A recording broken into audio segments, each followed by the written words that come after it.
A very good morning, welcome, it's Jeff Laughton online. Wednesday the 13th of August at about 10:30. We've got 4 meetings today, it's pretty mundane stuff, but there are a few races to go through, which I'll do that shortly. Now somebody asked me yesterday why I don't do each way betting, and I said I would try and cover it on today's video. So I know some people live by each way betting and it's their safety net.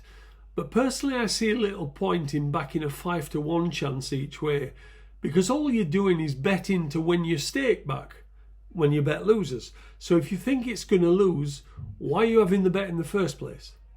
Now, I'm not saying I never bet each way, but it is very unusual. If I was backing a 25-to-1 chance or above, maybe, but as I say, it's unusual for me to have each way bets. So I often ask a question to people who want to bet each way. And I say, if you bet a horse at 10-to-1 in a 10-horse race, what's your place odds? And I always get told it's 2-to-1, which is 10-to-1 divided by a fifth.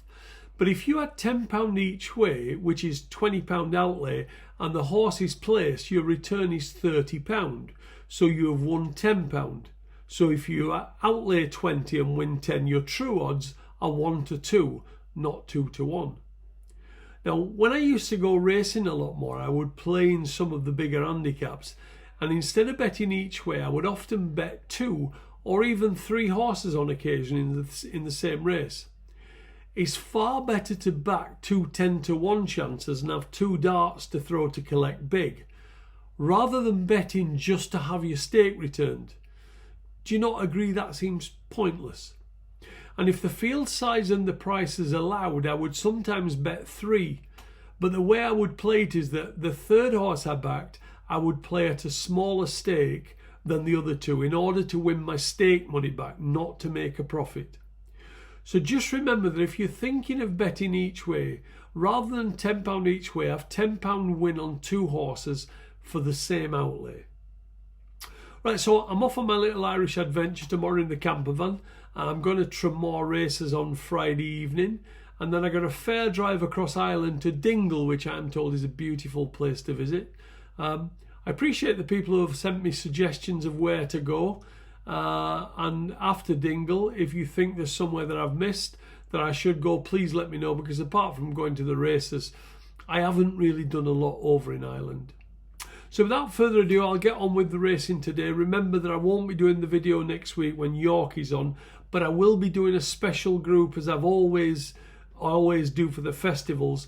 And if you want my bets for York, then send me a text to the mobile number that I've left below. I got 2 bets up on the private service today. We've now won 14 out of 15 weeks this season with 181 points profit. So let's get started. In the 245 at Beverley, Territorial Star's form is much better than these, but I am slightly concerned about the drop-in trip back to 5 furlongs. I know this is a stiff 5, but she was doing all her best work at the end over 6, and at the prices, because of that, I think I'll sit out of it. In the 315, I don't think Sovereign Wealth and Conjecture are anything special, and the James Tate horse Ease Waleem wouldn't need to be a superstar to win this.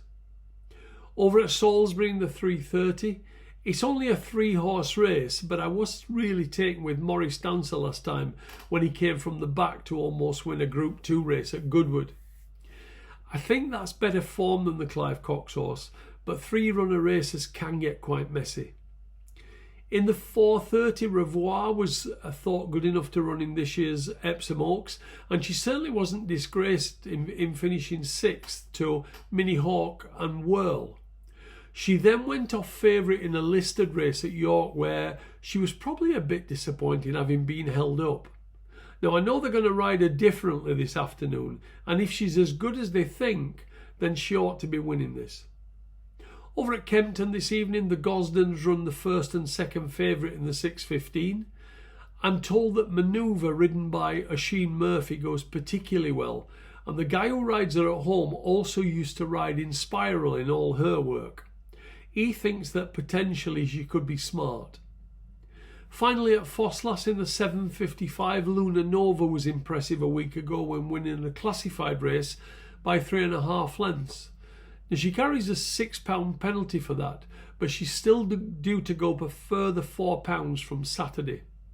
That was the first run for a new stable, and she won't need to improve to go in again. So that's it for today. I'll leave a video tomorrow morning before I leave for Ireland, and then whilst I'm away, I'll try and do videos every day for you. Okay, many thanks for dropping by, and I'll speak to you same time tomorrow. Thank you.